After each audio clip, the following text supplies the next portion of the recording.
Dans cette vidéo, on va étudier le thème de la révolution et en faire une approche sous différents prismes. Le monde, à l'envers, c'est le démon. Le système nous incite à raisonner à l'envers pour nous affaiblir, nous frustrer et nous soumettre aux tentations diaboliques. C'est d'ailleurs souvent à cause de la colère, de la jalousie ou de l'impatience que l'on peut commettre des erreurs que l'on regrette plus tard. C'est comme si une force, un poids, nous poussait à la faute. Alors pour compenser, on se noie dans les plaisirs matériels et illusoires, comme on décore les murs de notre prison. On parle souvent d'achat compulsif.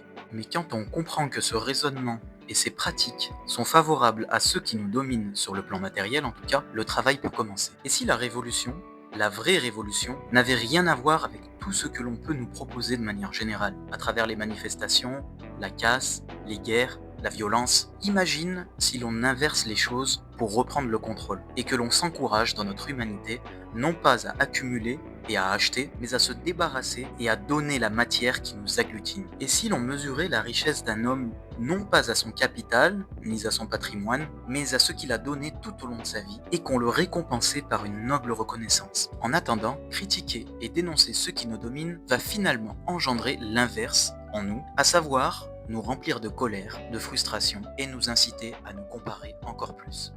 Une fois que l'on a compris que le monde qui doit changer est en nous, alors c'est là que les choses changent réellement. Et c'est ce que ceux qui nous dominent craignent le plus.